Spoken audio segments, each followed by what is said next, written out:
show. Always Irish show. Always Irish show. Sometimes it's good to just yell about football. What are you doing? Don't do this to me, Harry. The Ohio State. It's Ohio State. What do you mean, the? It's a poison. I almost stroked out and died over it.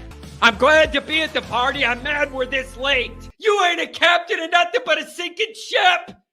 That helps the defense without them even doing a damn thing. Doing a damn thing. The call-in line.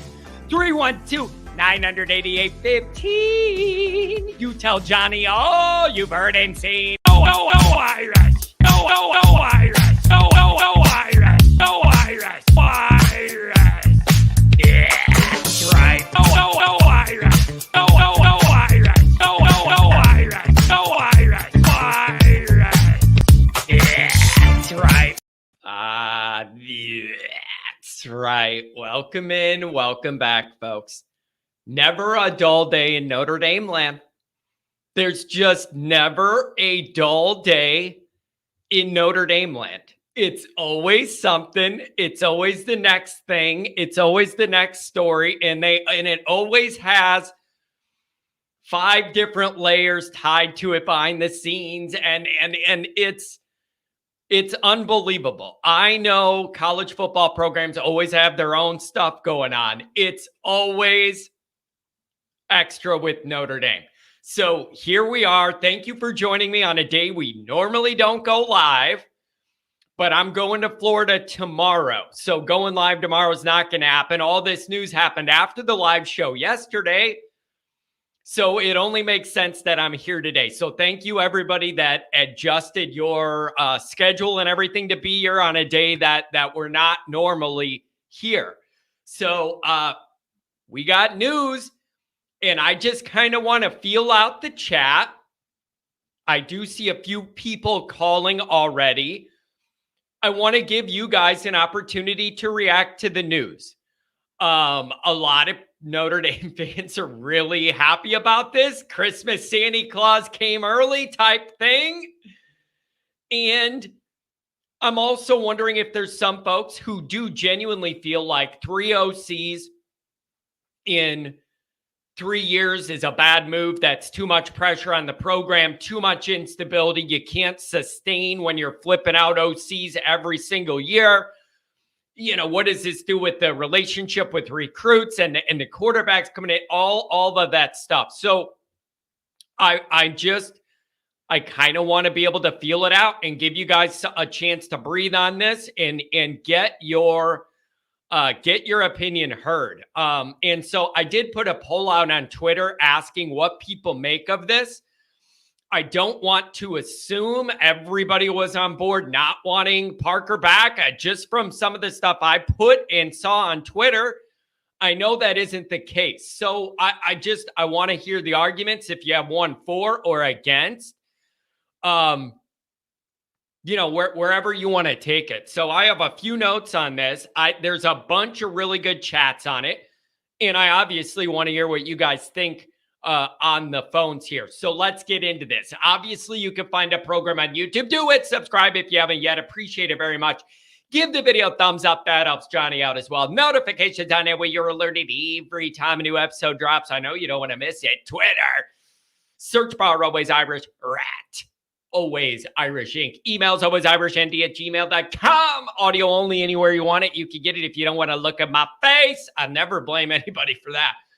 Call-in lines, 312-988-15. You call Johnny up, tell him all you've heard and seen, Instagram, Facebook, all that. Always Irish Inc. USA Today, Fighting Irish Wire. Read all about it. Wrote an article about this dynamic. I think it posted live on the website 6 a.m.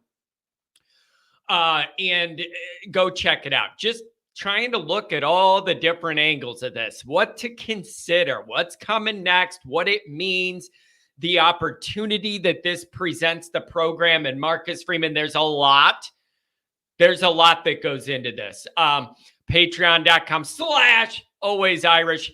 Myself and Mike Goolsby. He's doing a good job. We're breaking down all the recruit film, all the 24 guys.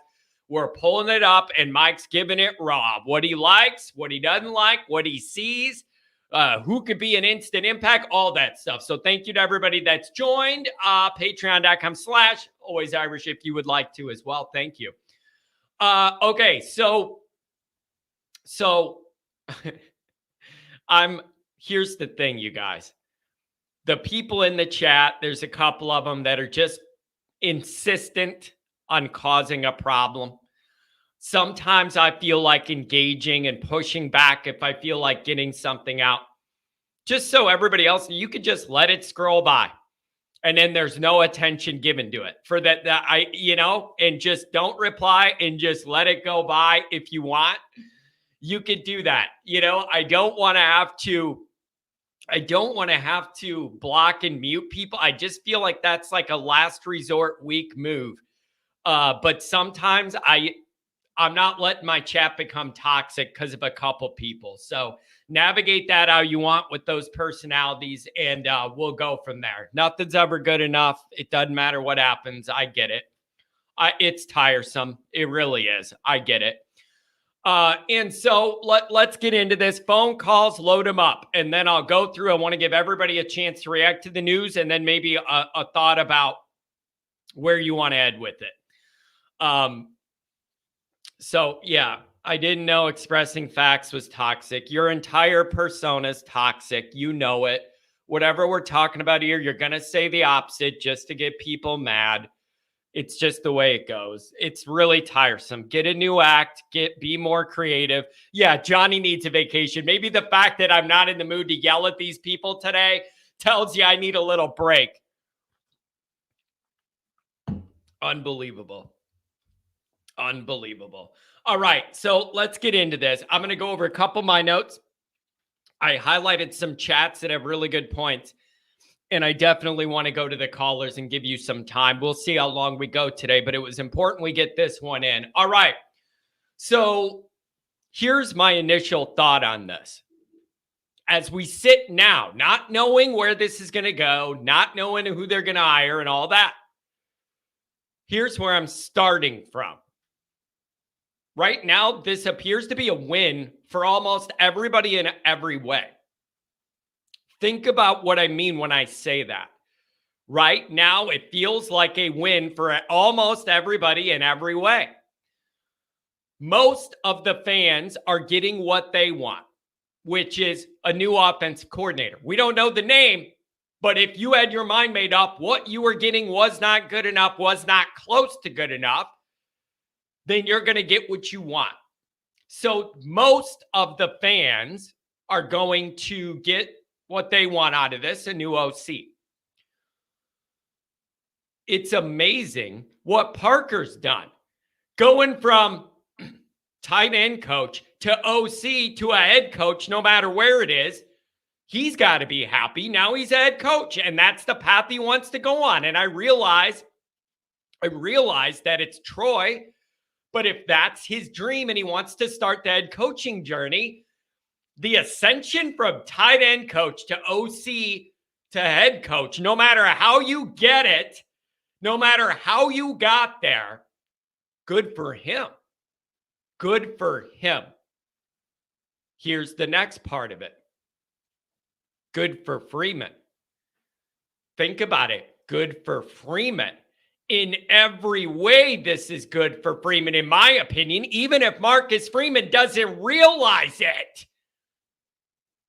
Even if he doesn't realize it, good for him. Follow me here. This way, Freeman, a part of the problem with all this, why is Stuckey gone and Parker staying in it? I don't like hearing behind the scenes. You should know how close these wives are, John. And all the family and how close they, and the wives are best friends and all that. I didn't like that. Okay? And I'm talking about behind the scenes shit. I'm not talking about let me, you know what else I'm getting sick of? There's a lot of people in this Notre Dame niche that pay to go behind one of the board paywalls, and then they come to you and act like they did all this investigative work and found out the hottest story and rumor, and it must be true. You didn't find out shit. You pay $5 a month to be behind a paywall somewhere, and then you heard a rumor, and then you acted like you put on your Connor Stallions and went out and figured it out yourself. You don't know anything but the latest rumor. Nobody does. So quit acting like you're some investigative journalist. All you did was somebody said a rumor online, and now you're convinced you know the scoop. Knowing some of what I do behind the scenes and some of the people that I have access to now that are changing. I didn't like hearing, John, you have no idea how close these two families are. And it feels like even if Freeman isn't the happiest with stuff, he's kind of protecting his guy and the family relationship. I didn't like hearing that. The reason wasn't, 39 points a game, we're bringing him back. That wasn't it. I kept hearing about those relationships, and I don't like that. John had no clue this was going to happen. Don't let him fool you guys. You're an idiot. I announced it last Friday morning, you clown. Look it up, Luke. Look it up. Last Friday morning, I said, keep your mind open. There could be something really big coming down the road. Last Friday, not 2 days ago when it broke on the internet. Go look it up. Last Friday morning, pull it up. Check it out. Wrong again. Wrong you are. Anyways, I didn't like hearing that it was about those relationships. Now you're in a situation where Freeman's freed up. He's free from all of this. It is an absolute win. He is free from all of this. Marcus Freeman didn't have to be a jerk to his buddy and have an awkward discussion about the offense never being good enough against good teams. He didn't have to do any of that. So he got out of having any awkward discussion with his people about that. Also, it's a promotion. It's a head coaching job. So it's not like he left and got demoted or went down somewhere or whatever. And now Freeman has a clean slate to redo this because the first go around with this was very rough. Everybody knows what happened. The first go around was not ideal, and Freeman got backed into a corner because of administrative mistakes. Okay, everybody knows what happened with the Ludwig thing. Notre Dame messed up that discussion, and that turned it sideways where it couldn't get back on track. So you got kind of pushed into that last year where it wasn't your number one guy. I don't even think it was your number two guy. And you ended up doing this. Now this frees Freeman up to be able to, hopefully, if the administration properly supports him this time, be able to totally redo this with his DNA and be able to get a guy he wants. So, that's what I mean when I say everybody gets kind of a redo here and you got a fresh start. So, I like this. Everybody's winning right now. The fans are getting what they want. I'm getting what I want. Freeman didn't have to be a jerk to his friend. It makes everybody look good that one of our assistants goes and be a head coach somewhere, anywhere. God, I ripped the 39 point a game average. I'm actually happy about it now. That number's been pissing me off ever since the season ended. That 39. And now I love it because if it got Parker this job leaning on the 39 average, now I love that average. So it ended up working out. And again, I have nothing against Parker personally. He got this job under awful circumstances where everybody was going to be negative no matter what because of the media firestorm last year. The media firestorm. This is a big opportunity to be able to re-energize everything and get this right. So I just think everybody's winning right now. Everybody's winning, and I like that. It frees everybody up. So I do see some calls we're going to get to you, and I want you guys to get to your main point, what you think of this and what you might want them to do. Oh, what else? Let me see. I have a couple chats here I wanted to do.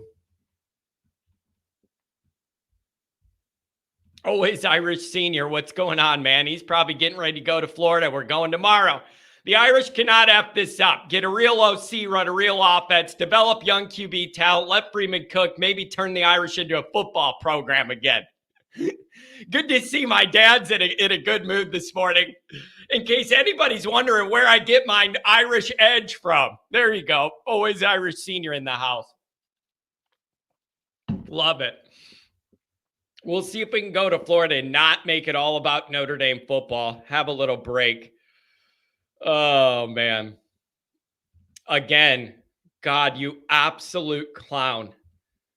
I'm not allowing you to raise my blood pressure today, but you're an absolute clown. When you have a source close to the program and or inside the program, a part of the information you receive is to tiptoe around it and not say it until it's clear to say it and to preserve that source. I'm sure you understand how that means. If you out the source and the information when they tell you not to, you no longer have that source. Welcome to the real world, my friend.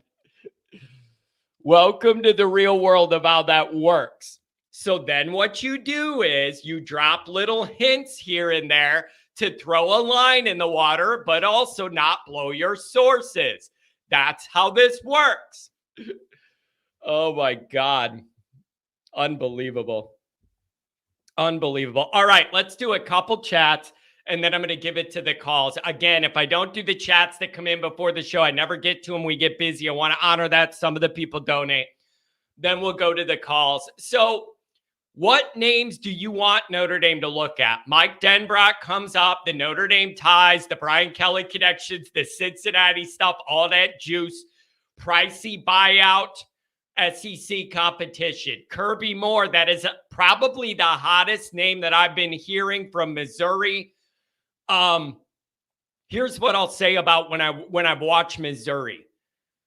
They tend to do more with less. I don't think they have top-end talent, but they seem to get a lot out of it, and I like that. Liam Cohen, Kentucky. These are names I was told.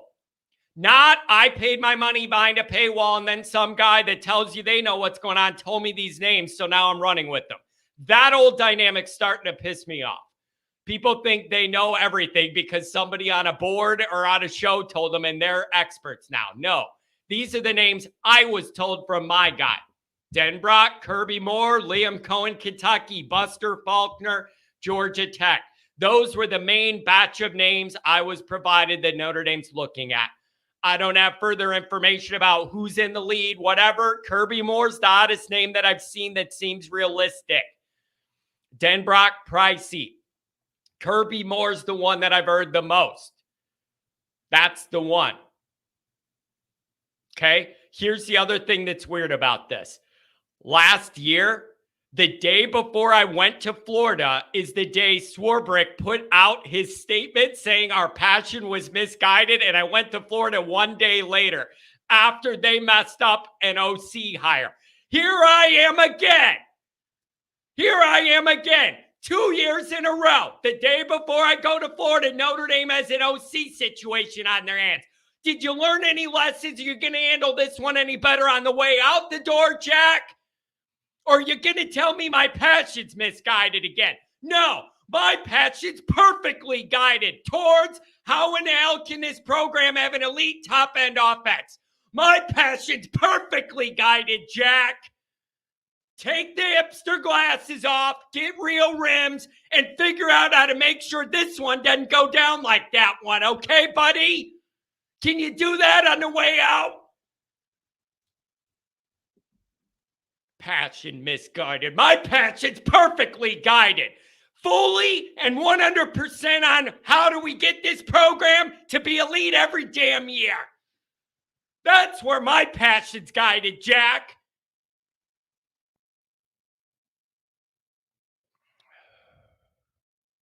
Remember when I said I wasn't going to get mad today? $5 olive for B1 Rotate. It's all fun and games at Parker left till we promote the water boy because he played football in middle school. If you want to tell me I don't have an opinion on this till I see who we hire and then I decide if it's an upgrade or not, if in your opinion, you could do that. $2 holler. Thank you, Troy. Yeah, I put that out yesterday on Twitter. I was like, I don't know who this Troy guy is, but he really relieved my blood pressure in the short term. So thank you. Jaded Clay. Whoa, 2 call-in shows 2 days in a row. Are my bourbon-filled eyes deceiving me? Man, I hope you ain't drinking bourbon for breakfast, but God bless you. Daniel Wade, Merry Christmas. What a great early Christmas gift.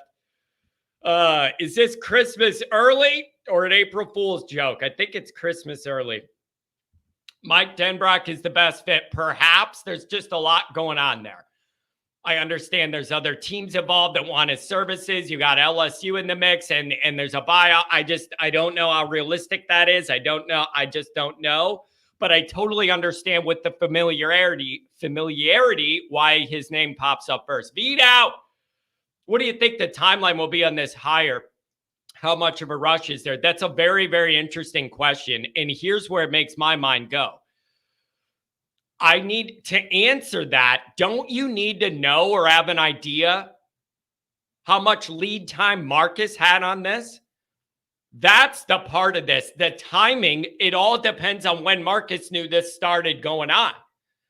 Like if it just got springed on him when he got the job, that's a different timeline than if a few weeks ago Parker pulled Marcus aside and said, you're my dude. I got to let you know I'm interviewing for a head coaching job, and I think it's going pretty good after the first interview or whatever.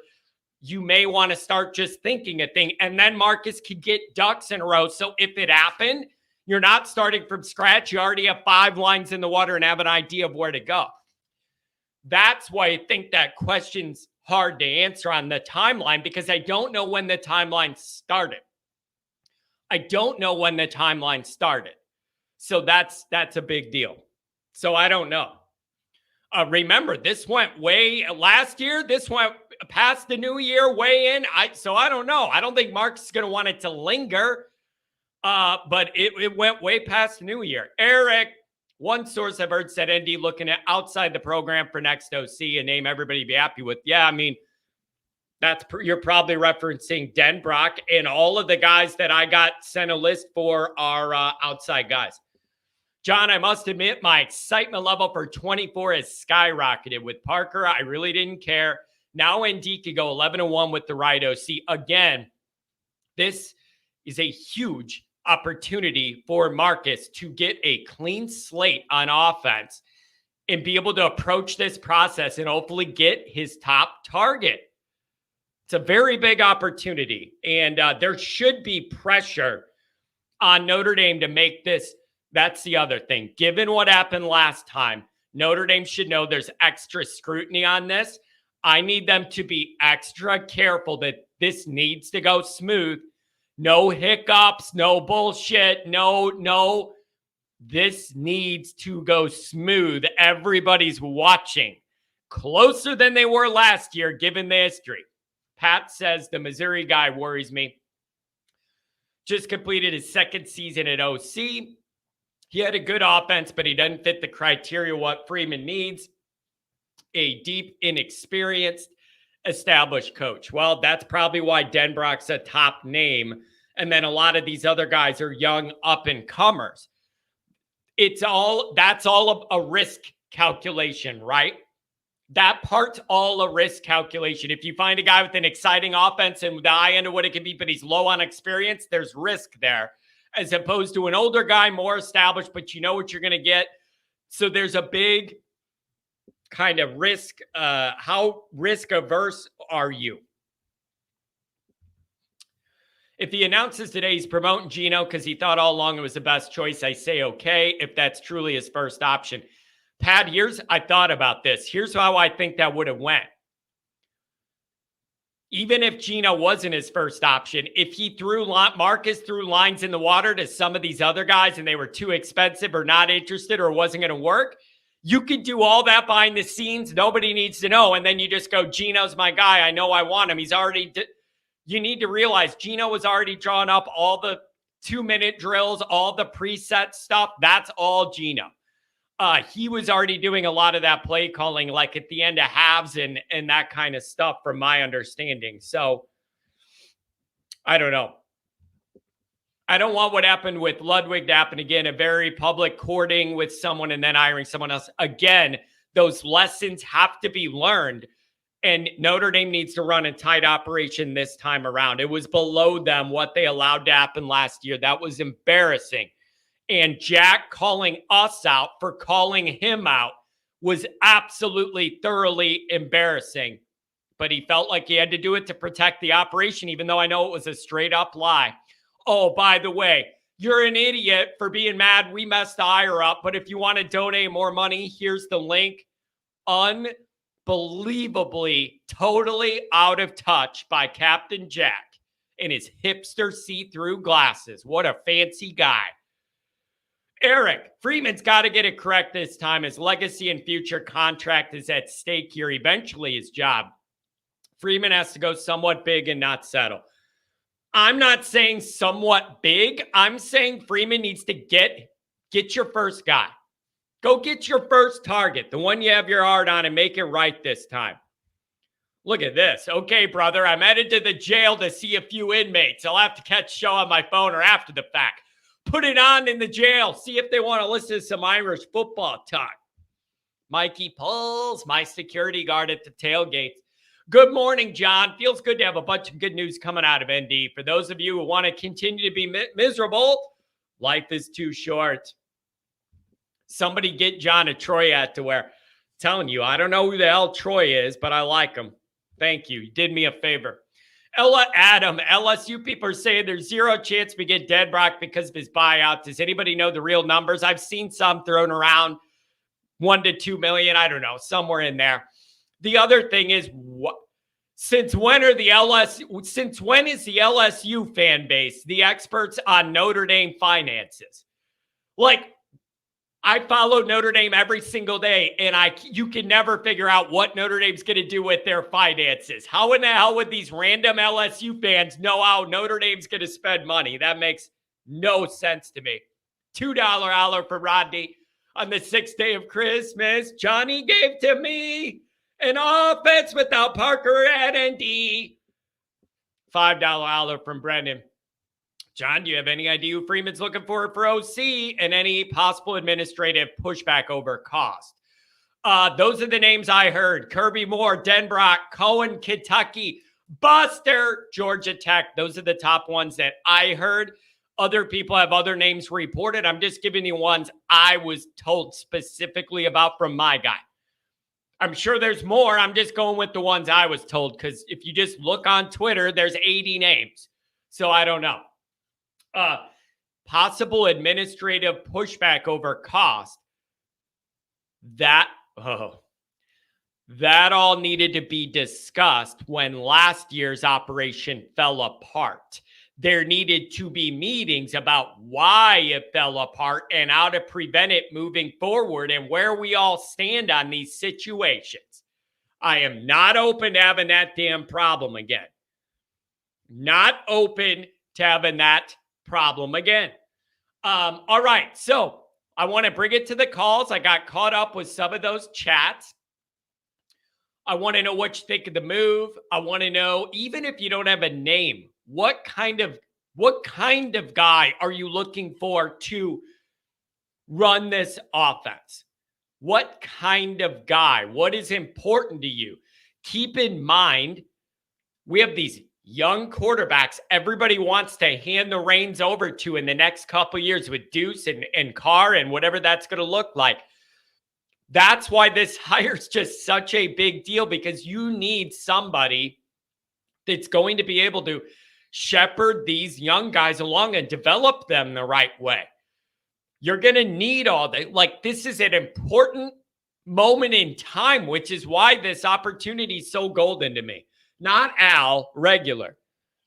Big opportunity. All right. I got a few calls here, a handful of them. We're going to get to everybody. What do you think of this move? Any ideas on who you're looking for or what traits you're looking for? That's kind of what I want to know. 419-979, you're on the line. What's going on? Good morning. Good morning. I love the move.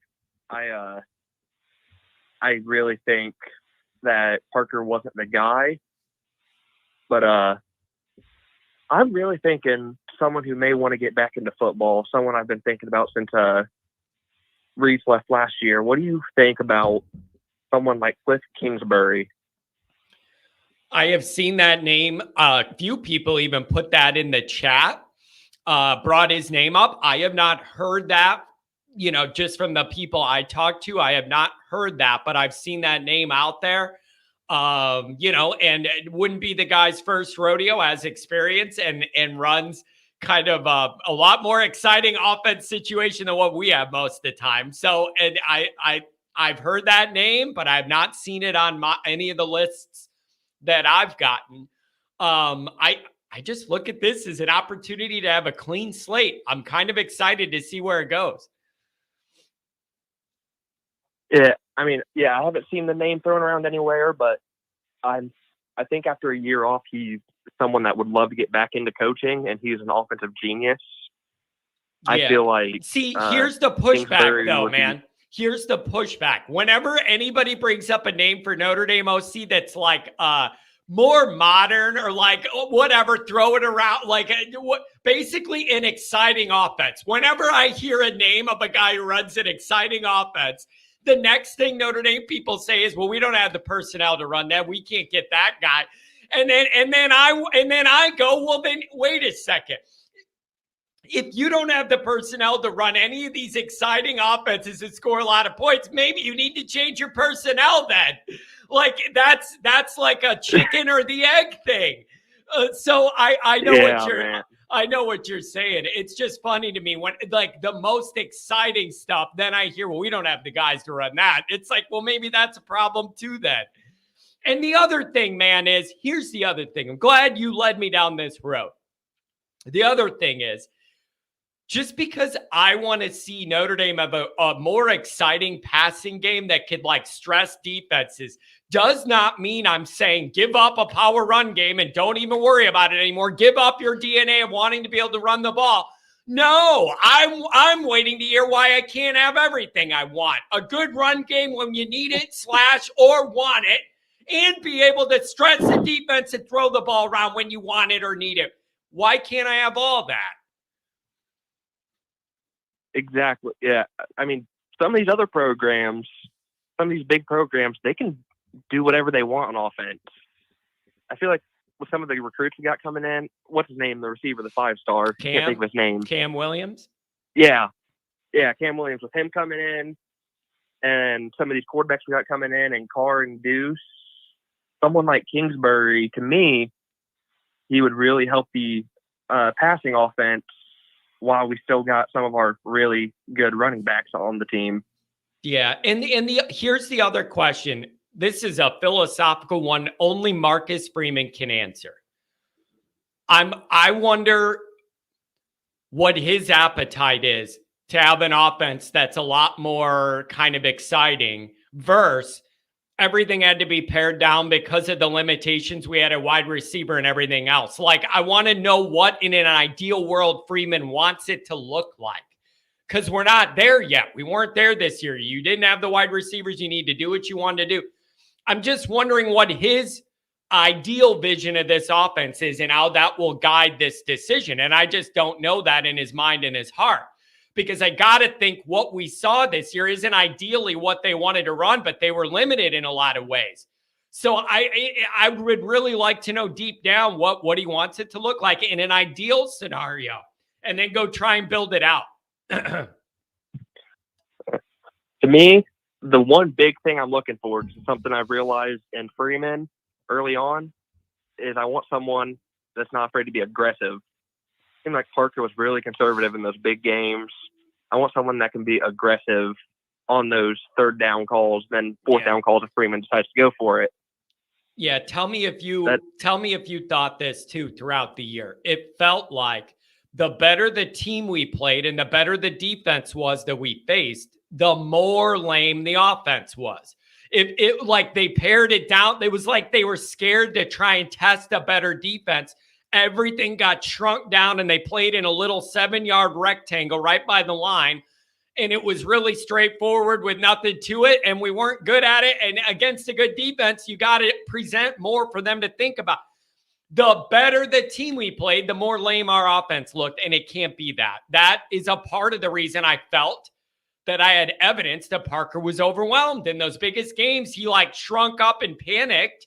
You got to get more creative when you're playing better teams. Find a way to get first downs and do all this stuff. I don't want an air raid. I just want some balance. You're not going to exist when all they have to worry about is a straightforward run play and then try and find the third down on the tight end on third down.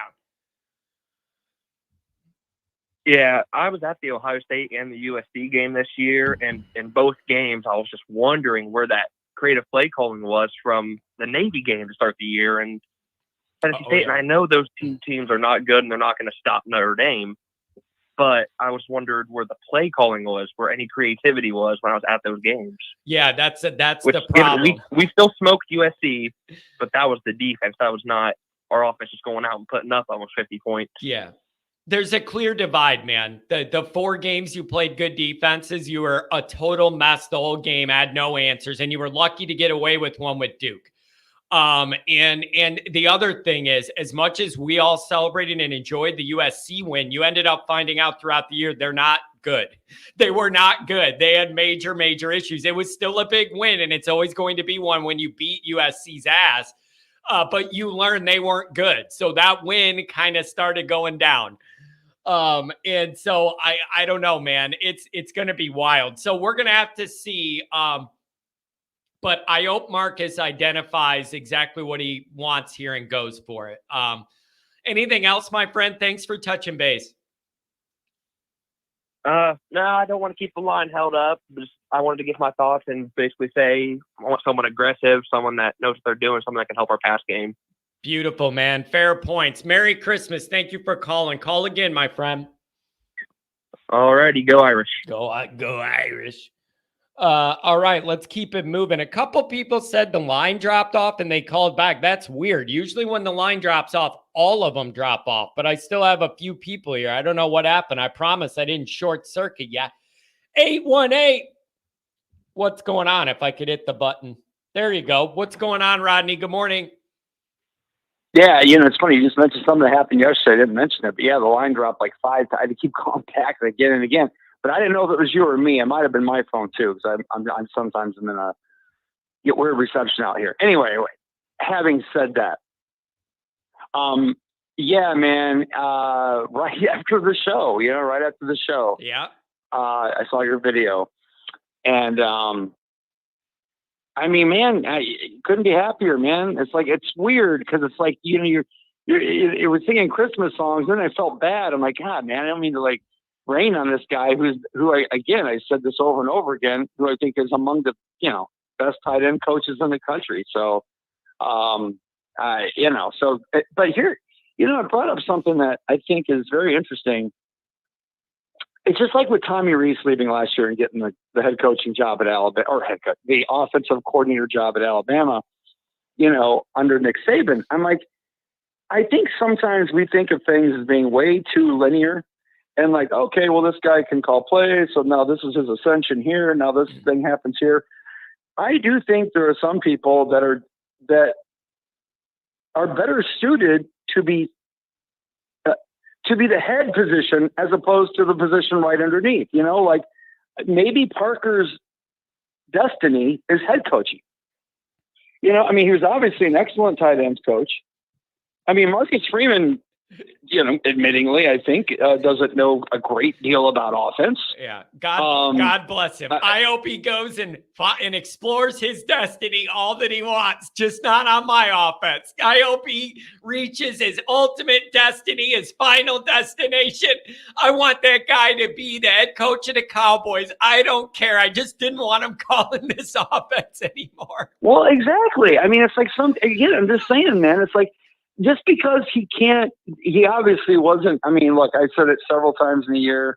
I kind of felt bad saying it, but I said, it's just totally obvious for anybody who's watching. This guy is just not a good offensive play caller. He's just not. That's not his forte. And now listen, Rodney, he may grow he may very well grow into that. But the moment was a little too big for him in this situation. The game was moving too quick. He had trouble processing, thinking ahead, stringing plays along, game planning, pivoting. Like, it was just a lot. And I felt that all year, man. And you saw it. Yeah. So God bless him. This is the best case scenario for everybody right now. It's kind of like a promotion. He gets to go do his dream. Marcus gets a clean slate.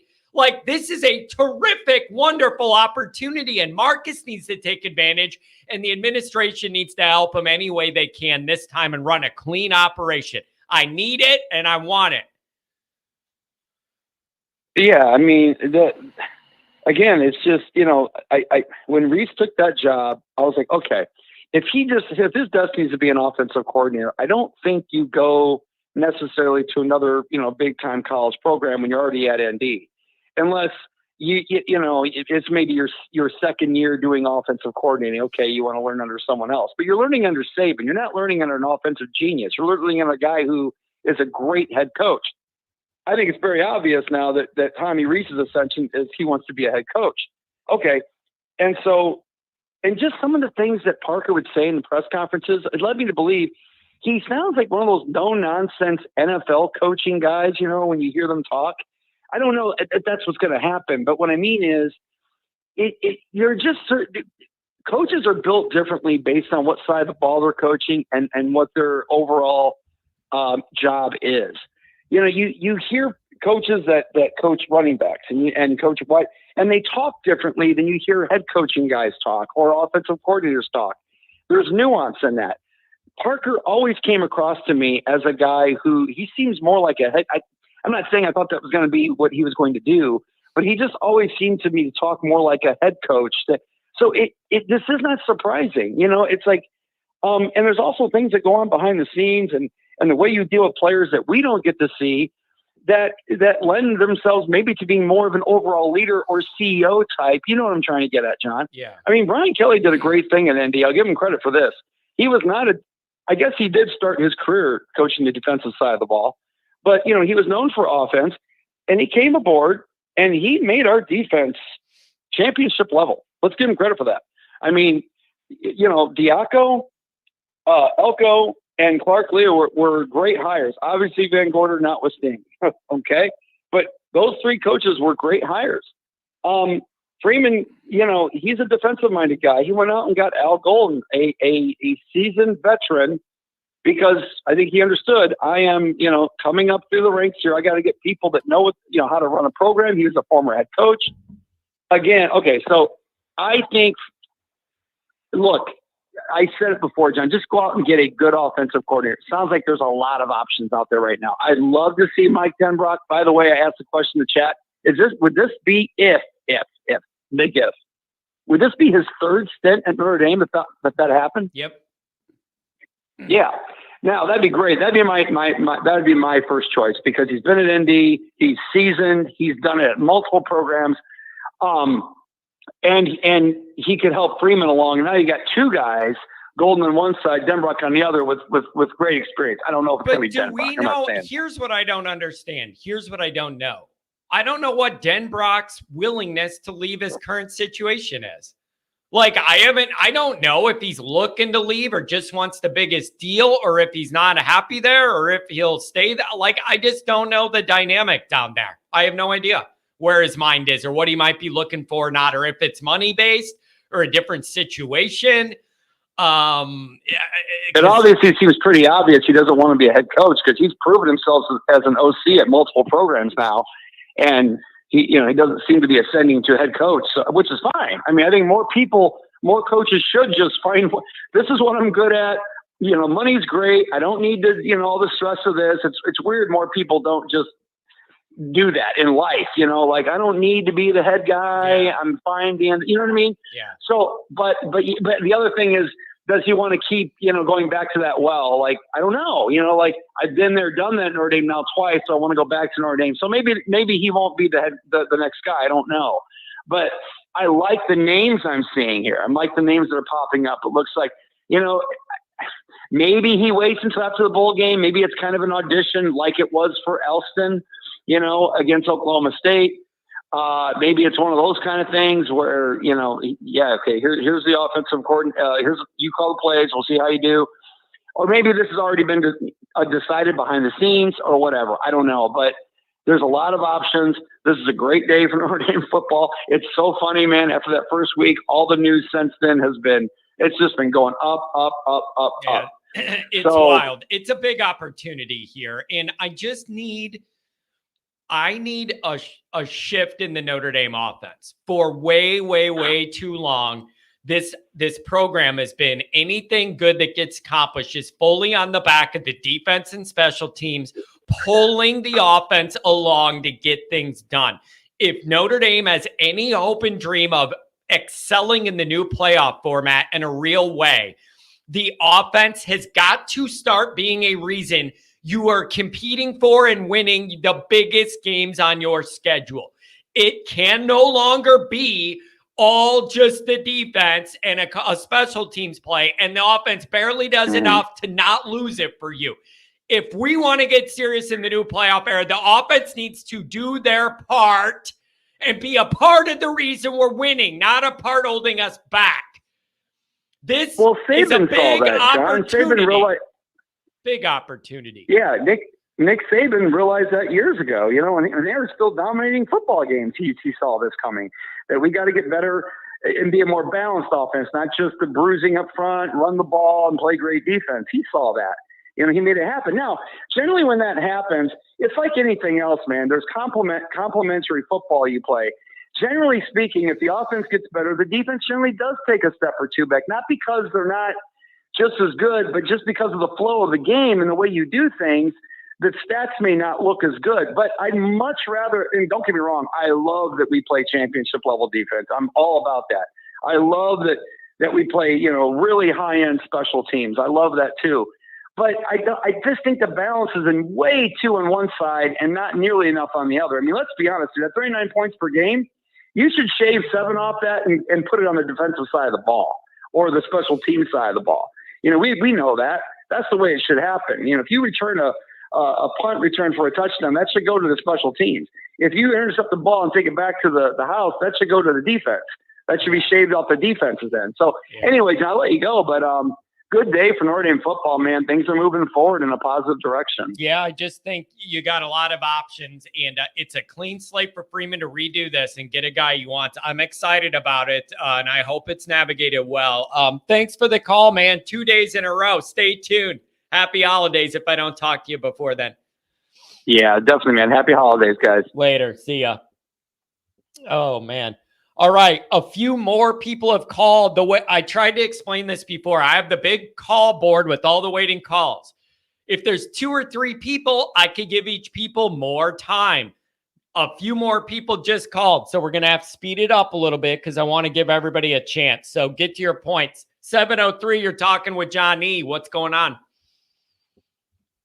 Man, I'm so happy with this, John. I'm so happy we're free of Parker and we can get an actual, Ho, ho, ho, Merry Christmas, all the Irish little girls and boys in South Bend land. Here's an early Christmas gift. I don't know who Santa Troy is, but I like him. Mm-hmm. So what do you think on this, man? Yeah. Do you agree this is a really good chance for a clean slate here and to be able to set this offense up to get serious about real offense? What do you want to see them do? What do you think they're going to do? Those might be different answers. Well, I know everyone wants to an air raid, but I want a smooth transition. I want to be able to compete this year. I'm worried if we get an air raid sort of coordinator that it'll be tough for us to transition. And I think we have a great chance we should make a playoff with their saying playoff in 2024. So if we just get, and Kirby Moore, he's had a great running attack at Missouri. If we get him and we get Jeremiah Love going, it'll also open up the passing game for Riley Leonard to throw it to Faison, Greathouse, and the new receivers. Yeah. I think we can. I think if we hit on this OC, I think we have we have a big league group of coaches. I'm still not totally sold on the O-line coach, but I'll still give him the benefit of the doubt. I think we'll have a really big league group of coaches. No weak spots, because we always had weak spots under Kelly. Yeah. And I don't think we will if we have a good OC.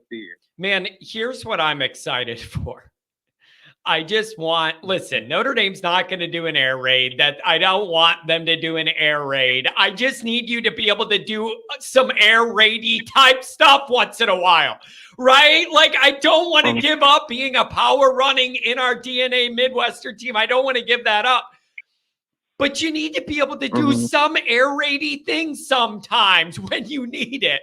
Like, just to keep a defense honest, or to flip the field in 2 or 3 plays, not 2 quarters. Like, I am really excited to get some fresh eyeballs on this situation and some of our younger talent and just see a different way to look at Notre Dame offense. I'm excited about that opportunity. Yeah, and I mean, with the favorable schedule, and if Gino can develop Riley into a bit of a better passer, like, I think we can compete with anyone, honestly. Man, it's just, this is going to be really interesting. In these quarterbacks, that has to be a part of this consideration. Is you need to consider that this next guy should be tasked with navigating and developing Deuce and Carr. And that is like really, really an important segment of time for the Freeman era to be able to nail that and get that right. That needs to be a part of it. Who can help bring those guys along and teach them? Yeah, and one more, and I know you have college, so I'll be quick. One more thing.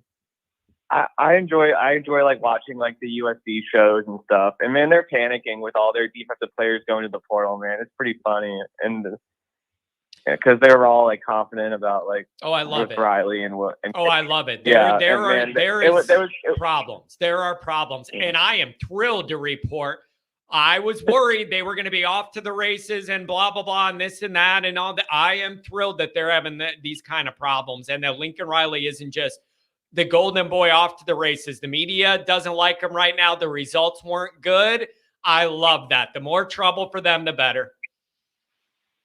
All right. Thanks so much, John. Go hey, Irish. Man, have a good one. Merry Christmas to you. Oh, man. 419, you're on the line. What's going on? John, I don't believe it.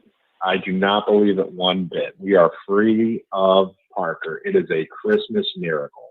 I have nothing against the man personally. I just felt like I could see he was operating kind of beyond his depth, and Notre Dame could not afford for Freeman to be learning on the job and to have Parker learning on the job. It was just asking for too much. Do you think this was, I mean, Freeman had to have known this was coming for several weeks. I mean, it just seems like the timing is so good, and it's just a net win for everyone. Like it just seems too good to be true. Like I finally settled with the idea of him being OC next year, and then all of a sudden, you know, he's moving on, and sounds like the program's already moving forward with looking. So I'm telling you, it's just weird. Timing's very weird. It was a very unexpected kind of like burst of optimism is kind of my thought. And like, I got to be honest with you. Excuse me. I got to be honest, man. In my brain, the last couple weeks since the end of the year and the whole Stuckey thing, I honestly it's been weighing on my mind. Like, I just really hope this offensive coordinator thing isn't the one decision that like holds Freeman down from really seeing what this could all be. But that's all it takes. If you double down on the wrong guy on your staff, it can ruin everything you have going. And I just look at this as a clean slate, get out of jail free, redo. Everybody wins. You didn't have to fire anybody. It looks good for Parker. It looks good for Freeman. This is a terrific opportunity. Freeman should be thrilled about this. Clean slate. Go get the guy you want that could turn this offense into something great. Yeah. It really is a clean slate. And, you know, I think this coming year, the big indication, you know, how we were going to judge Freeman was on how the offense was going to perform. You know, Parker's second year, how is he going to develop with Riley Leonard? What's the run game going to look like? But now, I mean, we're back to kind of the unknown, which is exciting because we saw what the product was this year. Hey, you know what, but man? We're also back to guessing what's going on. It's kind of risky. Listen, doesn't it tell you a lot that a large majority of this fan base and myself is willing to sign up for the unknown over what we knew? But I know in my mind, I think it's not even close to good enough. Like, I will throw my head in the ring for the unknown, because the known, I know it isn't close to good enough. So give me the unknown, because what I know against any good team, it's not good enough. I'll pick the unknown door. Absolutely. And I think too, I think this affects week one. I mean, how is Alco going to plan against us? If we have a new OC, it's a fresh slate, like you said, So just one more question for you. I mean, ideally, in a perfect world, in a John Kennedy world, who do you want as offensive coordinator? I mean, probably Denbrock's the safest, most logical choice. He has Notre Dame experience. He has Freeman experience from Cincinnati. So you have a Cincinnati connection. He knows everything there is to know about Notre Dame inside and out. It would be his going on third trip. He knows that how you have to recruit. Like, there's not going to be any surprises if you go that way, right? Because he already knows the lay of the land. Also, he would provide you the experience to where you wouldn't have that concern of like, this guy hasn't seen this before. I don't know what I'm going to get. So that would be comforting to Marcus Freeman, the experience part. I got a feeling he might be out of reach, too expensive, too many eye bidders, whatever.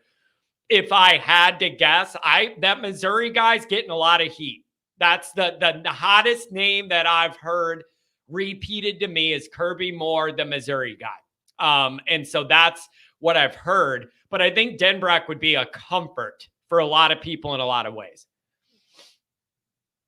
I would agree. And he's at LSU, right? Yeah. With his boy, our boy. Okay. And you know what else? Yeah. You know what else too, boy. man? He was the first name that came out. And I didn't know whether it was real or just a rumor, because you know that if you throw that name out there, Notre Dame ties been there before, Cincinnati and Brian Kelly. Like, a part of me thought this is just to get clicks because of all the drama that'll come up with his name. You know what I mean? Oh, so, but I was told he was the number one target, but there's a lot of shit involved with him. I'm not going to lie. Just if they got Denbrock, just to see the LSU message boards blow up, would be worth it alone. Yeah, they're already. God, they are just miserable. They are. They're already on Twitter saying you got Notre. The buyout. The Notre. He's not going to go to Notre Dame. I don't understand why an LSU person thinks they understand how Notre Dame pays things from an administrative more than we do. They act like they know the finances there. But here's what's happening at LSU. Brian Kelly's doing his political thing, and he's slowly starting to adjust their expectations to where now losing 2 games a year doesn't feel so bad to them. It only took 2 years, but Brian Kelly's constant politicking at the podium, protecting his ego, it's already starting to wear off to where they're happy with 10-2. So that's beautiful, and they don't realize it yet. They're falling for everything he says. It's beautiful. I love it. Love it. Well, thanks, John, for taking my call. I appreciate it. No problem, my friend. Merry Christmas if I don't talk to you, and stay in touch. Great call. Thank you. Yep. Merry Christmas. Take care. 574, give me some more. Ooh, South Bend, Indiana. What's going on? Hey, John, how are you this morning? I am excited. Because I feel like Notre Dame is in a position to really be able to make a hire that can set up the next part of the Freeman era. I'm excited about the opportunity. I'm more excited that this happened earlier than it did last year, so it gives Freeman more time to get the right person.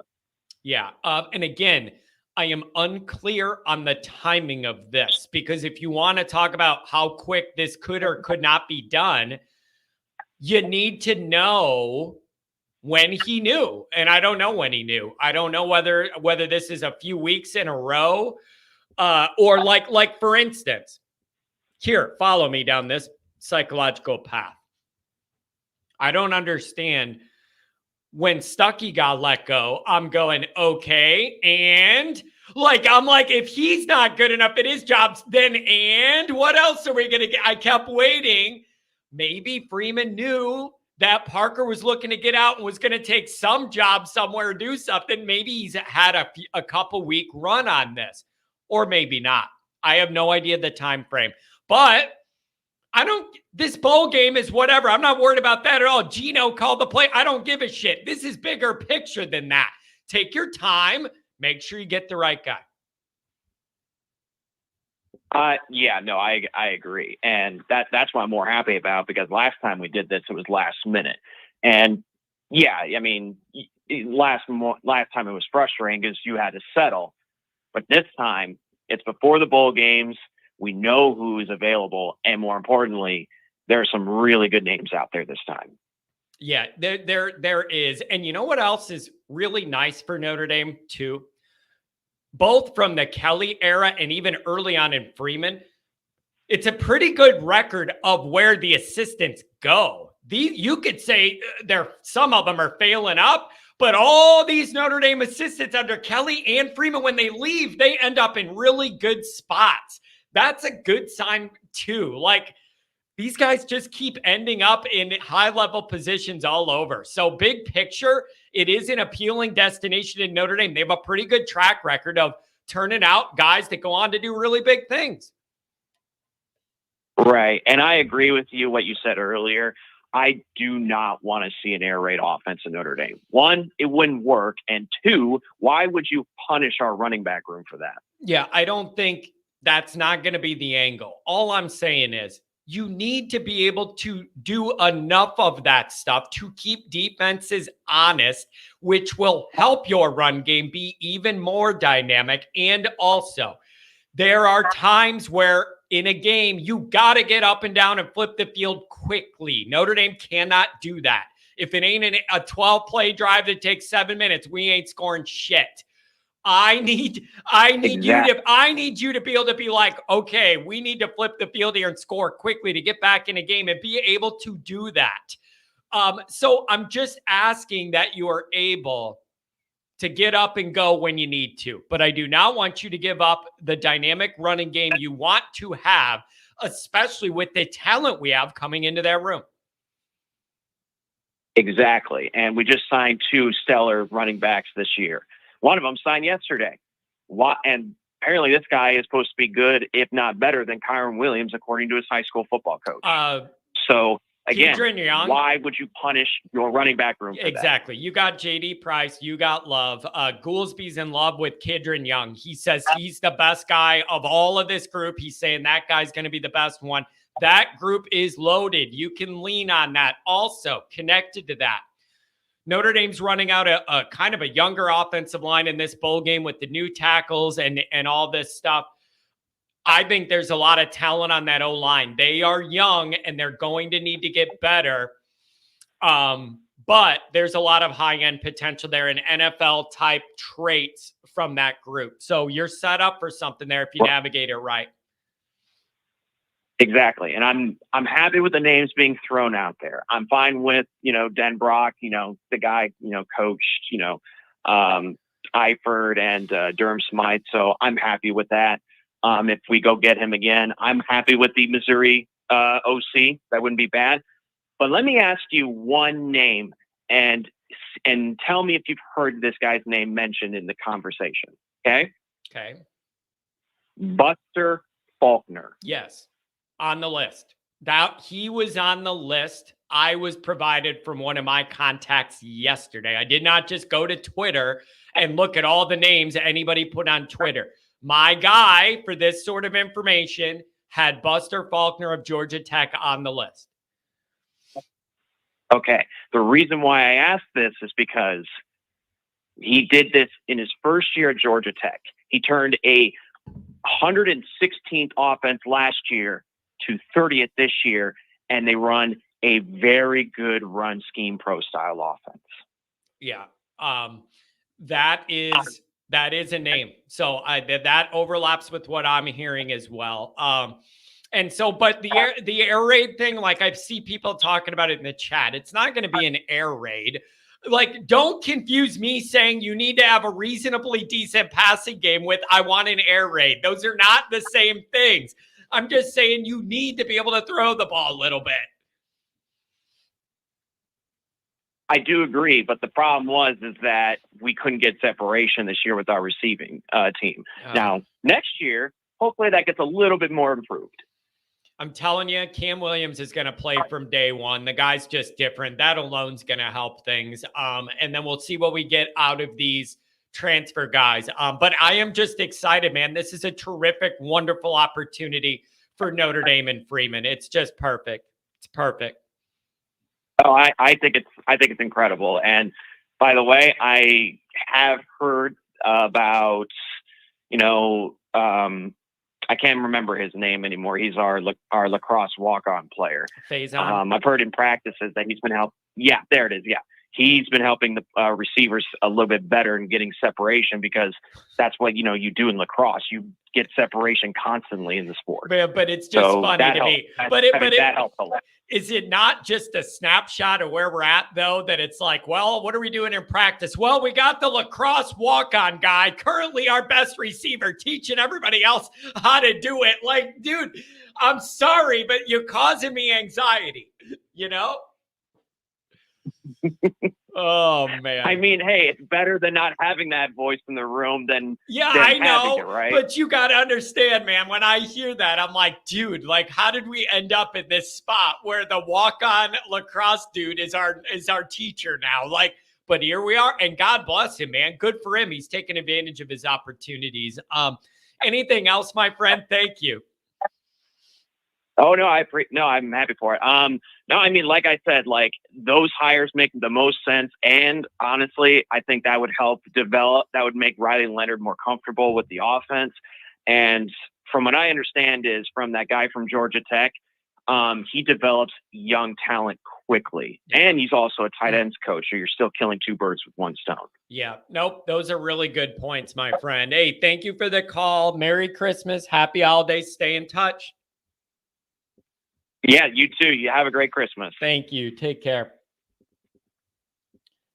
724, give me some more. What's going on? Hey, John. What's going on, buddy? Nothing. I am excited for the opportunity that has presented itself for Marcus Freeman and Notre Dame here. This is a big deal, and I hope they get it right. Clean slate. Well, Marcus Freeman has to get it right, in my opinion. Yep. But I'm not going to sit here and rattle off names of OC guys across the country, right? We all know who the big names are. My hope is that they bring in someone that can assist Rudolph with the offensive line. And I know I'm kind of giving you a little pushback on your theory of you want someone to come in and develop the quarterbacks. My outlook on it is, do we trust Geno more to develop quarterbacks, or do we trust Rudolph more to put a competent offensive line out there? I trust Geno more to develop a quarterback than I do with Rudolph in the offensive line right now. So are you just saying that you saw enough from the offensive line this year that you have questions about if Rudolph's message is getting across, or if he's building the right mentality, or whatever it is? Like, dig into that a little bit.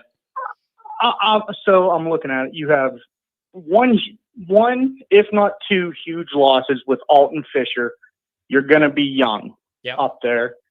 And I'm not saying Rudolph has done a poor job so far, but it's unproven to me. And I'm going to say I'm giving Geno the more benefit of the doubt in saying he can do more with quarterbacks than Rudolph can with the offensive line. So I'm looking at it going, I want an OC that can help Rudolph with the offensive line and trust Geno to do what he needs to do with the quarterbacks. Yeah. And you know what else is a part of this too? I questioned this when Reese was the OC. Reese was Notre Dame's OC, and he was also the quarterback coach.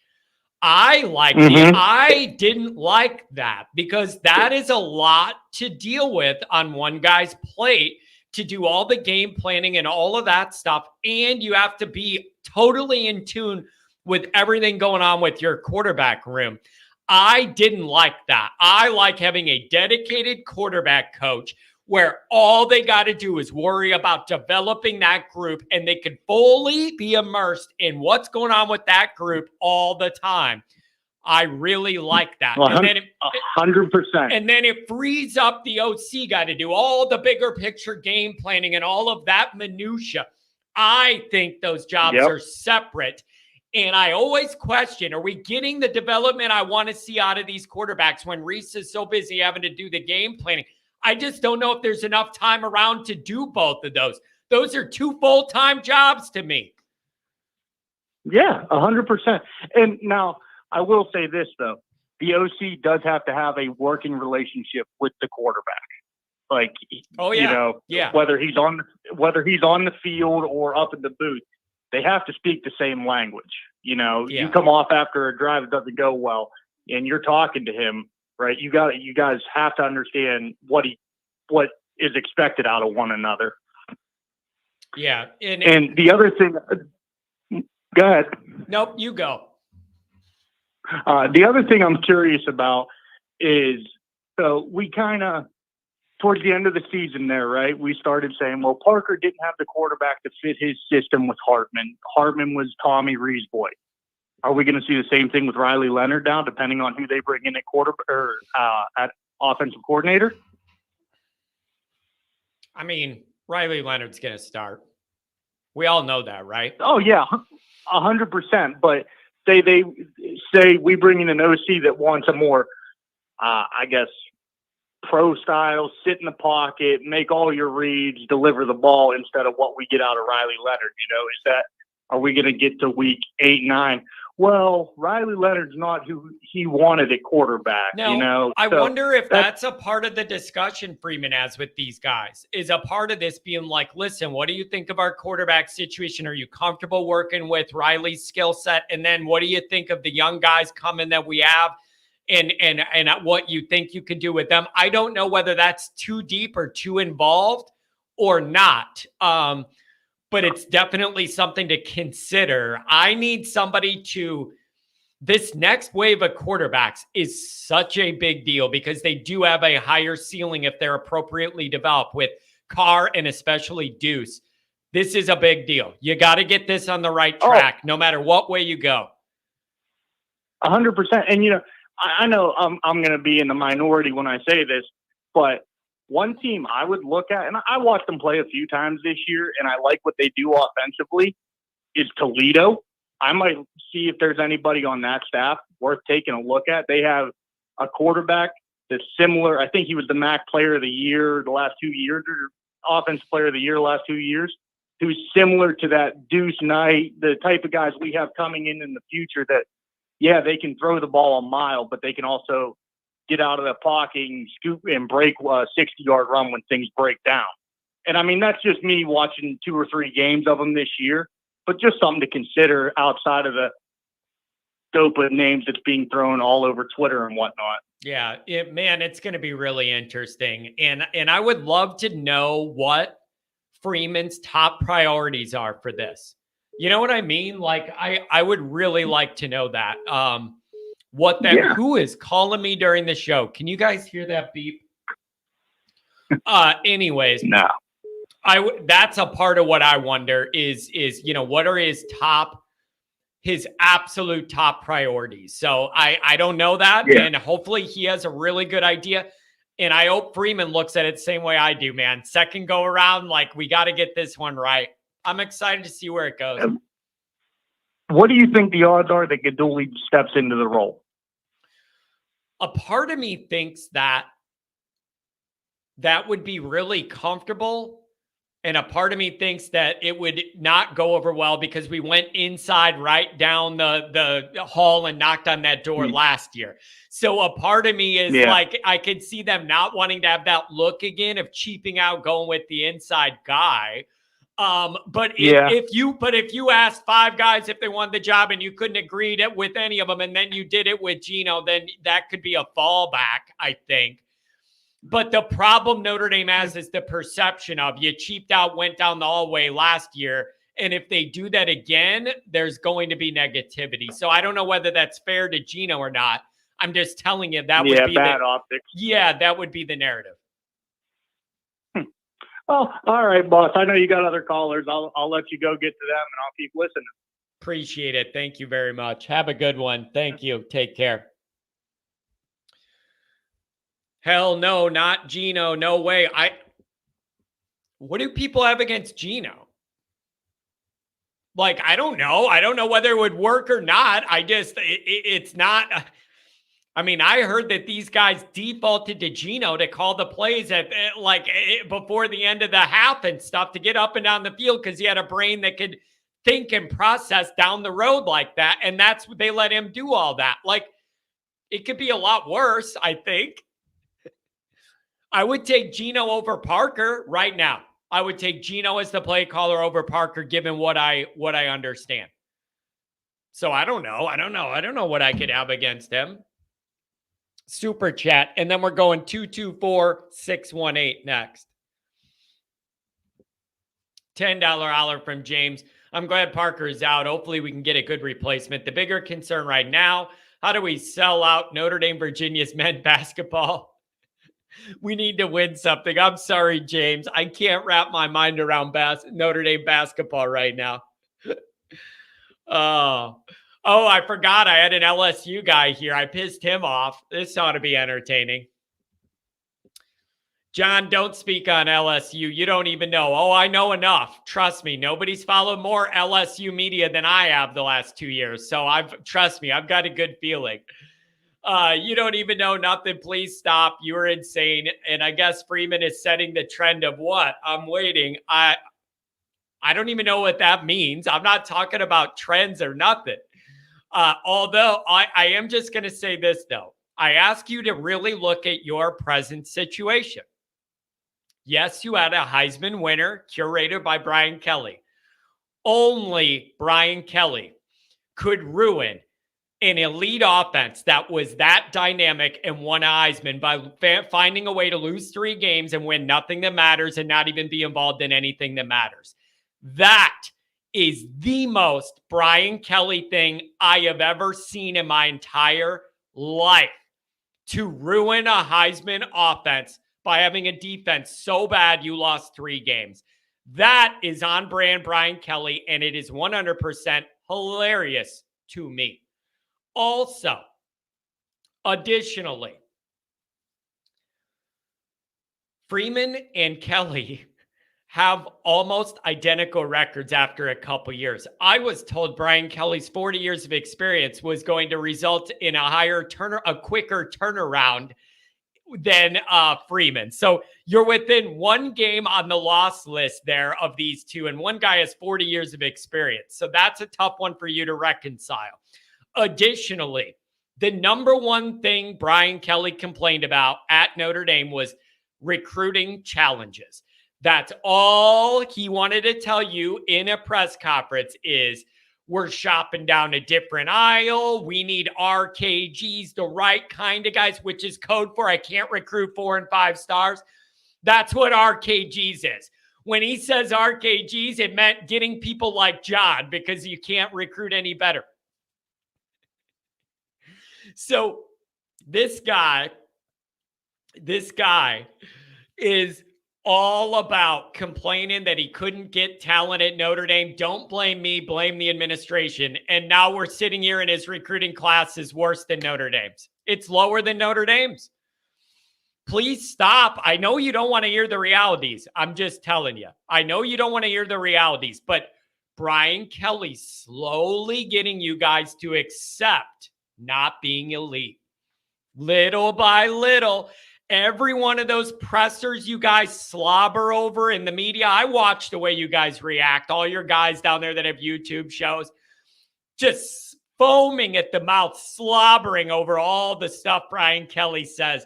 You don't realize it. He's dumbing you down 1 week at a time in those pressers. He's setting it all up to protect his ego and lower your bar. Be alert. Be very alert. Don't fall for it. I'm giving you advice. Pump faking. Don't fall for it. Don't let Kelly dumb those expectations down. But what happened with that recruiting? I was told you could get any talent you want, and it's a hotbed of talent down in Louisiana, and Kelly will be able to get 5 stars out the ass that could never get into Notre Dame, and he's got a lower recruiting ranking than Notre Dame. And there are some boosters who don't love it so far. There are some boosters who do not appreciate the way Brian Kelly acts when he's at one of these events trying to raise money. There are some boosters who don't like the way he's carried himself already, and I can verify that. Got some big strokers down south in my loop. 224, what's up, Andrew? Hey, what's going on, John? How are you? Oh, man, Andrew, it's just always something, isn't it? Every day it's the next thing, and here we are again, buddy.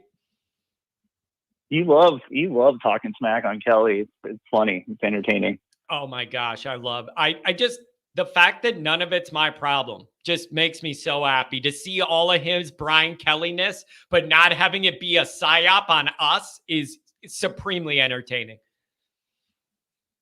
I don't talk smack on Kelly, and it's only because Ed Ogeron won a title at LSU. So it's like, I mean, if Ed Ogeron can, I'm concerned that Brian Kelly could. But I hear what you're saying. The results, especially with the offense they had this year, got to be pretty disappointing if you're an LSU fan.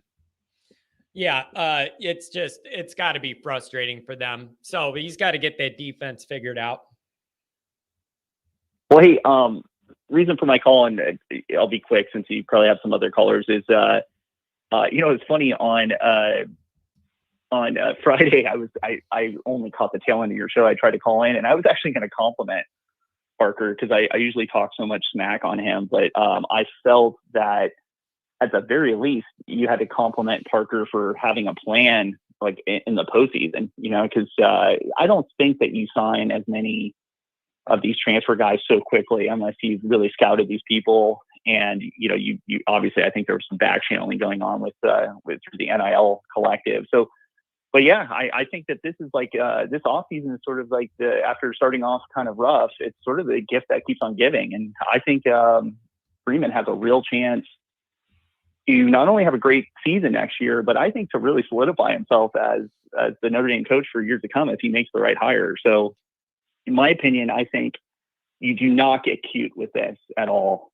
First of all, on Gino Guidugli, he's not going to be the OC. I just don't think it is. And in fact, if I was Gino Guidugli, I might consider to see if Parker wanted to take me with him to be the OC at Troy. And the reason why I say that is if Guidugli gets passed over, it's the last 2 head coaches that he worked with essentially went with, more experienced OCs over him. That's sort of embarrassing. What does that say about you? So if I was him, I might even check to see if Parker would take me with him as OC. But I think you don't want to get cute because, I really like Luke Fickell. But Luke Fickell made a really big mistake hiring Phil Longo. That type of offense did not fit the personnel he had. And I think that his first season was super disappointing. So don't get cute with it. I think you make this hire based on the fact that OCs really only last 2 or 3 years anyway. Hire the right guy for the personnel that you have. And I personally think, if I was him, I'd be looking really hard at Joe Moorhead.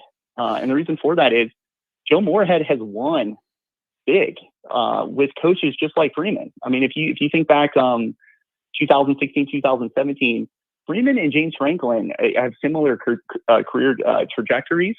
I don't think that James Franklin has had better offenses since when Joe Moorhead was his OC. I mean, that really catapulted James Franklin into the national spotlight, gave him his first big contract at Penn State. And then I think about another coach that gets compared to Marcus Freeman all the time, Mario Cristobal. His arguably his best years at Oregon, Joe Moorhead was his quarterback. And in that time, Joe Moorhead has 2 wins as OC over Ohio State, one at Penn State, one at Oregon. He routed Michigan. He went to, I think, consecutive Pac-12 championships with Oregon. I just think he's sort of a career-making OC. So I think that he's shown the ability to. I think he wants to spread it out. If, like you mentioned, like, hey, it'd be nice to have the ability to spread it out. But at the same time, he doesn't just do that. He looks at what the personnel that he has, and look at Saquon Barkley. I mean, I think Jeremiah Love, I don't know if he's going to be as good as Saquon Barkley, but he's probably the most electric player that Notre Dame's recruited in a long time. And I think that Joe Moorhead would know what to do with him. So that's my opinion. What are your thoughts? Yeah, man, that name always comes up. That name always ends up on the list. I always hear it. And I don't know, Andrew, I'm not acting like I'm some schematic genius that can like know the exact perfect guy and all this. I'm not acting like I know that, but I know enough to know when things aren't good enough. Does that make sense, or is that a cop-out? Like, I don't have all the answers. No, like, Andrew, I don't have all the perfect answers, but I don't need to know the answers to know there's a problem that needs to be answered. Does that make sense? Is that fair of me to say, or is that a cop-out? No, I don't think it's a cop-out. I think it's two things with Joe Moorhead that doesn't, like, light the fan base on fire. The first thing is, like, because he coaches to the talent on the field, he doesn't necessarily have a top 10 offense, but sometimes you don't need to have a top. Like, did Michigan this year need to have a top 10 offense? Like, no. Like, I think they had a smart offensive coordinator who figured out against Penn State, all we have to do is just run the ball 30 times in a row and we'll win the game. So sometimes you just need a coach to the talent on the field. That's number one. And then number two, I think he sort of like suffers from the Norv Turner, situation where, like, Joe Moorhead is clearly not a good head coach. But when Norv Turner is your offensive coordinator, he's really, really good. So I think, but I mean, his name was like kind of crap because he was so bad as a head football coach. So I just think you just look at the career trajectory of the two coaches I mentioned. Like, when they hired Joe Moorhead, what happened to their careers? Like, they got catapulted into the national spotlight. People started talking about both coaches like they're like the two of the best young coaches in the country. So I just think he fits. I think he would be affordable too, because he's at Akron right now as a head coach. Akron's one of the lowest funded MAC schools. They've only won one MAC title, I think, in their history. It's like, I think he's realizing that was probably a bad move, and so he's probably ready to move on.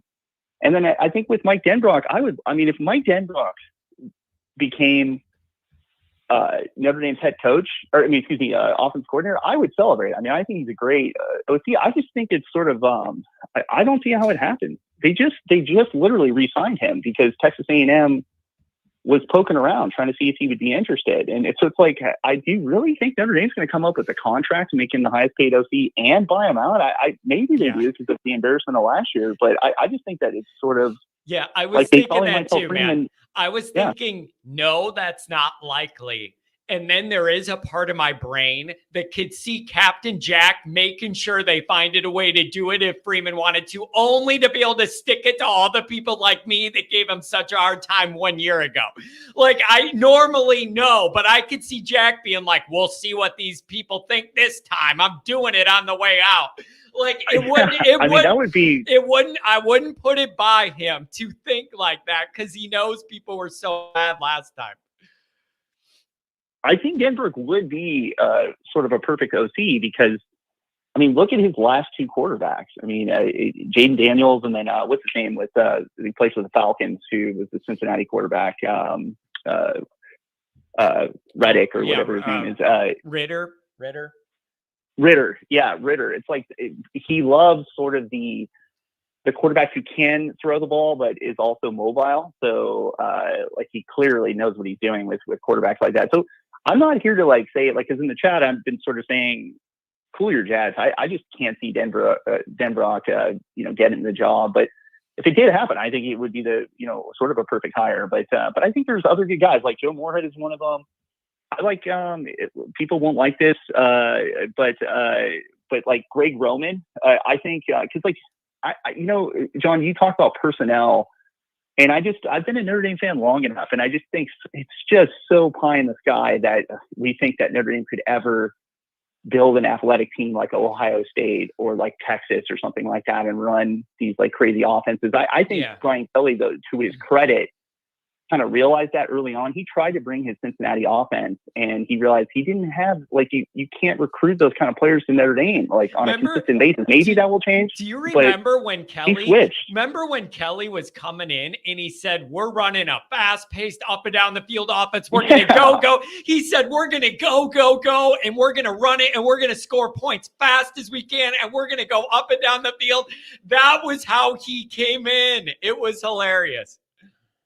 Yeah, because but I think he realized he was smart and realized, I can't, like, for what it's, I don't know if he got better players in Cincinnati. I don't think that's really what it is, but he got more athletic players for the conference they were in. I think he realized that Notre Dame, he couldn't recruit the caliber of athlete against the schedule they were playing. So what did he do? He sort of pivoted to, he essentially, Brian Kelly's Notre Dame career was, he copied Jim Harbaugh. That's what he did. He ran the same exact offense and said, you know what, I can recruit at a higher level than David Shaw. And so he kind of just ran a very similar, but it was spread oriented, but it was a similar style of offense. And it was pretty successful to a point. So I just think that everybody, spreading people out, it's really fun, but you got to have the right personnel for it, or else it can be a disaster. So, yeah.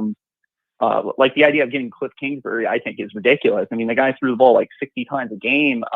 Although he was an awesome quarterback recruiter. Can you imagine like the quarterbacks that would come? But yeah, I think you just got to know, you got to be a realist. What are my best rooms? My best rooms are my running back room, and I swear we're tight end you. I mean, like, who knew that Mitchell Evans was so good? It's like those are my best rooms. Like, maybe one day our wide receiver room is going to be awesome, but I know I can maybe count on one or two wide receivers. So I'm going to run an offense that really accentuates my running backs and my tight ends, and like, don't bring in a guy who doesn't know how to do that, So, yeah. No, that makes sense. I just feel, Andrew, like this is an opportunity for maybe Notre Dame to kind of catch up a little bit. I'm sick and tired of the offense having to be drug across the finish line by defense and special teams. Like, I just need them to do their part, Andrew. You don't have to be LSU, the number one scoring offense in America, to succeed when you have Notre Dame's defenses. But it's gotta be better than what it's been. I'm just asking them to carry their weight in some of these moments, and they haven't for like 25 years. I just need that to change. Yeah, well, then again, I would say, look at Joe Moorhead.